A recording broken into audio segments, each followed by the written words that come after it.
Middle east में इस वक्त क्या हो रहा है ये किसी से छिपा नहीं है और लगातार मिडिल ईस्ट में हमलों की खबर जो है सामने आ रही है। हालात बिगड़ते जा रहे हैं, एयर स्पेस पर इसका असर पड़ा है। साथ ही साथ इंग्लैंड लॉयंस और पाकिस्तान शाहीन का मैच जो रद्द कर दिया गया है। अब वर्ल्ड कप पे भी इसका धीरे धीरे असर पड़ता जा रहा है क्योंकि आईसीसी भी इस पूरे मुद्दे पर नजर बनाए हुए है। आईसीसी का ऑफिस है दुबई में और वर्ल्ड कप इस वक्त हो रहा है भारत और श्रीलंका में, लेकिन मिडिल ईस्ट में चल रही लड़ाई जिससे आईसीसी और टी20 वर्ल्ड कप को नुकसान हो जाएगा। वो कैसे, एक एक करके मैं आपको समझाता हूं।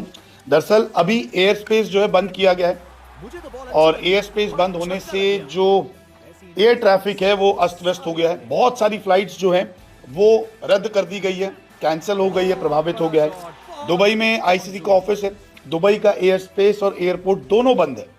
आईसीसी का स्टाफ जो है वर्ल्ड कप से वापस दुबई कैसे जाएगा, ये बड़ा सवाल है। इसके लिए प्लानिंग चल रही है क्योंकि कुछ स्टाफ अभी श्रीलंका में है, कुछ स्टाफ अभी यहाँ पे भारत में है। तो ऐसे में इनको भी तो दुबई पहुंचाना है। जो ऑफिस से लोग यहाँ पे हैं, जो आईसीसी के लोग यहाँ पे हैं, जो वापस आईसीसी के ऑफिस में जाएंगे, उनके लिए रास्ता क्या निकाला जाएगा।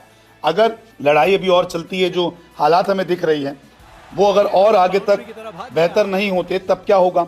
ऐसे में आईसीसी अपने स्टाफ को भारत में या श्रीलंका में रुकने को कहेगा तो आप वहीं रुकिए। ऐसे में अभी जो टीमें हैं, England cricket board, cricket West Indies, क्योंकि अभी मैच होना है इनका, न्यूजीलैंड क्रिकेट और क्रिकेट साउथ अफ्रीका जैसी टीमें घर कैसे जाएंगी, क्योंकि अक्सर टीमें जो है दुबई होते हुए अपने देश जाती है, चाहे वो ऑस्ट्रेलिया हो, न्यूजीलैंड हो या इंग्लैंड हो। एक स्टॉपेज जो है वो दुबई का होता है। दुबई एक मिडिल पार्ट पड़ता है, तो कई चीज़ें जो हैं वो प्रभावित हो रही है। एयर स्पेस बंद है तो यहाँ पे टीमें अपने घर कैसे जाएगी, साउथ अफ्रीका रवाना कैसे होगी अगर ये हालात जो है ठीक नहीं होते हैं। तो ये भी एक बड़ा सवाल आ चुका है क्योंकि 8 मार्च तक वर्ल्ड कप है और तब तक ठीक नहीं होता तो फिर एयर स्पेस अगर बंद है तो आपको नया ट्रैवल प्लान बनाना पड़ेगा, जिस पर आईसीसी अभी से काम कर रही है।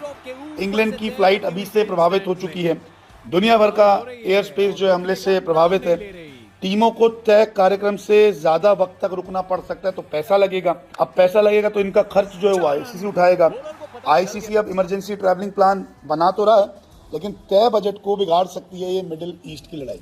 जब आपको पता होता है कि आपको इस तारीख तक रुकना है, 8 मार्च तक आपको रुकना है, 9 तक रुकना है, मैच के बाद जाना है, तो आपको एक शेड्यूल आपके पास होता है, वैसे ही बुकिंग होती है। लेकिन अगर ये स्थिति ठीक नहीं हुई तो आईसीसी को जो है वो अपना खर्चा देना पड़ेगा, बोर्ड से बात करनी पड़ेगी, फिर बोर्ड अपना खर्चा देंगे कि ठीक है हम अपनी टीम को रुकवा रहे हैं क्योंकि एयर स्पेस बंद है। फिर बोर्ड टिकट्स बुक करेगी किस तरीके से हमें अपनी टीम को वहाँ पर लेके आना है। और हमने देखा है कोविड के वक्त भी कई सारे क्रिकेटर जो थे वो मालदीव जाते थे, वहाँ से फिर अपने घर जा रहे थे। तो ऐसे में खर्चे ज़्यादा होते हैं, फ्लाइट्स टिकट महंगी हो गई है, ट्रैवलिंग प्लान चेंज हो जाएगा। तो यहाँ पे काफ़ी नुकसान इस वॉर से जो मिडिल ईस्ट में हो रही है उससे टी20 वर्ल्ड कप और आईसीसी को होगा। आईसीसी अपने स्टाफ को घर बुलाना चाहता है दुबई, लेकिन एयर स्पेस बंद है। कई सारी टीमें दुबई होते हुए अपने देश जाती है तो वहाँ कैसे जाएंगी। और अगर भारत श्रीलंका में टीमें रुकती है तो फिर उनका खर्च भी तो उठाना पड़ेगा, उस खर्च का जिम्मेदार कौन होगा। तो लड़ाई मिडिल ईस्ट में है, लेकिन क्रिकेट तक अब इस लड़ाई की जो असर है ना वो धीरे धीरे पड़ता जा रहा है। अब देखते हैं कि ये माहौल कब सुधरता है और कितना नुकसान टी20 वर्ल्ड कप को। बल्ला लगा और सीधा रोक,